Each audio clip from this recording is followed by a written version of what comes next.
So ayun 'no, so kamusta po mga ka-Streetwise? Ako po si Takero Miyamoto at welcome po sa aking munting channel. So andito na naman po tayo sa aking munti at mahiwagang couch habang pinapanood po sino naman ngayon? So si Batang Maynila to Eats, 'yan. So siyempre tropa natin 'yan 'no.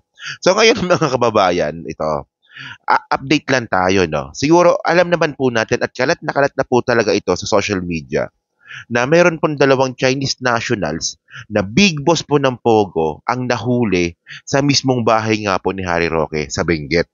So ibig sabihin nun, dawit na naman si Harry Roque ng multiple times na kinokonekta yung pangalan niya sa Pogo.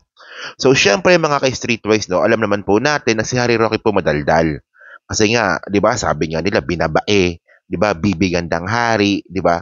Pero ang nakakapagtaka dito mga kababayan, sa kabila nga po ng pag-raid dun nga po sa bahay ni Harry Roque, ay hanggang ngayon po, anong oras na ba ngayon? 10:00 ng gabi, no? Tahimik pa rin po si Harry Roque. 'Di ba? Yun nga lang mga kababayan, ang nangyari dito, ang mga nagsalita ngayon is yung mga trolls, 'di ba? Yung mga bayarang mga vlogger nga po ng mga Duterte. So ngayon ang lumalabas ngayon dito, itong mga bayaran ng mga vlogger po ngayon, hindi lang pala si dating Pangulong Duterte ang pinagtatanggol ngayon, pati na rin po pala si Harry Roque. At alam niyo kung anong drama nila. Napaka-bullshit po talaga ng drama nila. So ang ang palusot nila ngayon, 'di ba? Inunahan daw po si Harry Roque. Kasi pakita ko sa inyo 'to, no. Ito. Yan, pakita ko na lang diyan. So ito kasi yung sinasabi ni Harry Roque nung nakaraang araw. So si Harry Roque po kasi bukas o mamaya, depende kung kailan niyo mapapanood tong video na 'to, ay invited po sa Senate hearing regarding po sa Pogo. At nangako po si Harry Roque na e-expose niya daw po kung sino yung mga protector ng Pogo. So yan po, sabi sa GMA News, Roque votes to expose Pogo protectors at Senate hearing. Okay. Yun mga kababayan. Ngayon, ang palusot ngayon ng mga buwakan ng inang mga DDS na to ng mga uto-uto ay inunahan lang daw po si Harry Roque. Parang ganito yung narrative nila ngayon eh. O, i-expose ni Harry Roque yung mga protector ng Pogo. Inunahan na siyang taniman ng ebidensya. So, para bumaligtad yung sitwasyon. Ayan ang sabi ng mga DDS, no. So, ito makikita natin ito dito kay Bakla, no, kay Sasrugando Sasot, no. So, sabi dito ni Sasrugando Sasot, and actually shinare po ito ng mga DDS eh. Ganyan po talaga yung mga DDS, to, yung narrative po nila iisa. Ganun po talaga pagbayaran. Diba, pagbayaran po kasi mga kababayan, yung narrative niyan iisa. Oh, 'di ba kunwari kami mga PBBM vlogger, nakita nyo naman na kami, minsan iba-iba kami ng opinyon. 'Di ba? Opinyon ni Coach Jarrett iba sa akin, opinyon ni JDB iba sa akin, o opinyon ni Mima iba sa akin, 'di ba? Opinyon ni Mami Peng iba sa akin. Nangyayari po sa amin 'yan kasi nga po hindi naman kami magkakasabwat, 'di ba? Para bayaran. Ito kasi mga bayaran 'to kaya yung narrative nila iisa. Dun sa pulburon video diyan sila sumabit eh kasi pantangan naman po talaga yung pulburon video. 'Di ba? Mamaya dadaanan natin yung pulburon video na 'yan, no. So ngayon ito yung narrative nila ngayon, no. Sabi dito, Harry Roque is set to attend the Senate hearing on Pogo where he might divulge the protector. Baka kaya siya ngayon ang tinutugis ng otoridad. So, ito sabi ni Sas, no? 'Di ba? At sinakin ito ng mga ibang mga DDS vlogger na ang reason kung bakit tinutugis daw si Harry Roque, 'di ba, ng otoridad kasi nga daw po expose nga daw po ni Harry Roque yung mga protector ng Pogo. Para namang ang tanga-tanga mo naman. Parang ang tanga-tanga nyo naman dito. Ewan ko lang Sas, no. So ano ka ba? 'Di ba? Tanga na bakla o bobo na bakla? Pili ka lang doon. So hindi lang 'yan, no. Ito pa. Oh. Shinare ito ng mga bakla eh. Shinare ito ni Pebbles, shinare ito ni Joey hindi naliligo, 'di ba? Yun.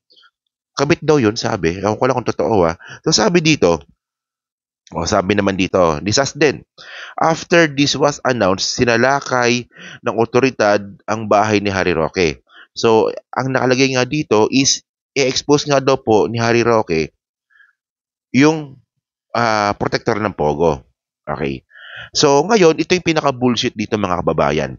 Ang tanong kasi natin dito, bakit tayo maniniwala sa isang bakla na na feeling matalino pero naman nagsisinungaling naman?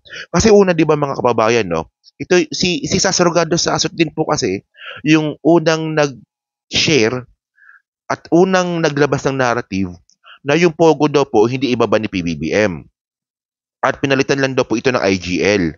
Pero eventually, nalaman po natin, at alam naman po talaga natin to, na pati po IGL ban. So, ibig sabihin nun, fake news. O, so ngayon, ito rin po, si Sasarugando Sasot, si Sasarugando Sasot din po kasi, yung nagrereklamo dati na kapag nagkaroon ng EDCA, magkakagera. So, hanggang ngayon, wala pa rin gera. O, di ba? Grahin kita eh. So, ngayon, ito na naman, yung bagong fake news ngayon ni Sas. So, sabi ni Sas dito, ito, di ba? So, gumawa siya ng isang senaryo. So, ito, pakita ko na lang dyan. So, ibig sabihin ng post na yan, so, ilalabas nga daw po ni Harry Roque yung mga protector ng Pogo sa Senate hearing.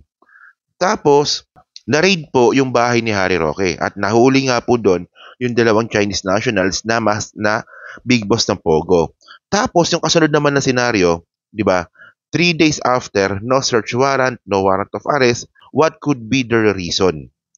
So, ibig sabihin ng mga kababayan, ang sabi ni Sas dito, wala naman daw pong search warrant at wala naman daw pong arrest warrant. Bakit daw po hinuli? Bobo mga kababayan, di ba? Sobrang bobo to eh. Ewan ko na lang, no? Pero bobo na lang po talaga maniniwala dito. So, una kasi mga kababayan, no? Pakita ko sa inyo. Okay. So, actually, marami na pong vlogger ang nagpakita nito, pero dito explain po natin yan. So, ito po yung dokumento na memorandum para maging reference kung bakit nga po nagkaroon ng paghuli sa dalawang Chinese national sa loob nga po ng bahay ni Harry Roque. So ito po yung spot report on validation of suspected undocumented foreign individuals. So ang point dito mga kababayan, nagkaroon po ng spot report. At yung spot report na yan mga kababayan ay base po sa Memorandum Circular on Special Task Force on Schemer. So meron pong task force schemer ang ginawa po ang PNP po sa Benguet. So ngayon, ang nangyari dito, nagkaroon sila ng spot report at validation dun nga po sa bahay ni Harry Roque. So ibig sabihin merong nag-tip na andyan nagtatago yung mga buwakan ng ina, itong mga tarantadong big boss ng Pogo. So, doon po sa validation nila at doon po sa spot report po nila, nakita nga nila na nandun nga yung dalawang Chinese nationals. So ito ang point mga kababayan. Pinapahuli na po ito ng Bureau of Immigration. So ano pa ang hinahanap ninyong arrest warrant? Bobo, 'di ba? Andyan. Andyan yung dalawang Chinese nationals at sila po ay hinahanap ng Bureau of Immigration. Maghihintay ka pa ba ng arrest warrant para hulihin yan? On the spot nandyan na nga. Bobo no? Bobo talaga to, no? Mga tarantado talaga to, no? Basta lang po mailusot lang nila si Harry Roque, gagawin nila kahit na magmukha silang tanga. And then mga kababayan, alam nyo ba? Ito nababasa ko itong mga comment ninyo eh. Kasi yung isa po sa mga nahuli, so ito yung nahuli na isa, yung babae. Si Wang Keps, di ba?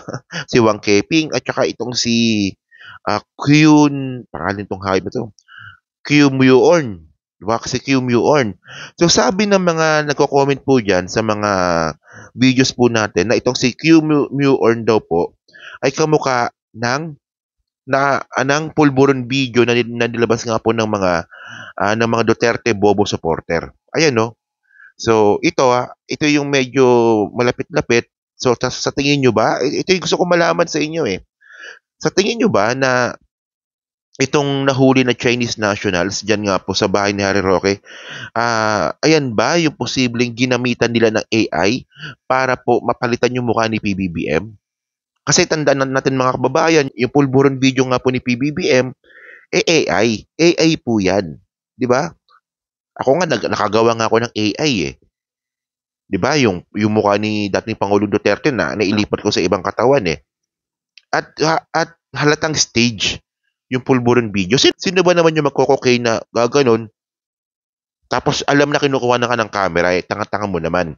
So ngayon mga kababayan, kayo ba, naniniwala ba kayo na ito kasi ano ba yung naging basehan natin dito, yung hugis ng muka, 'di ba?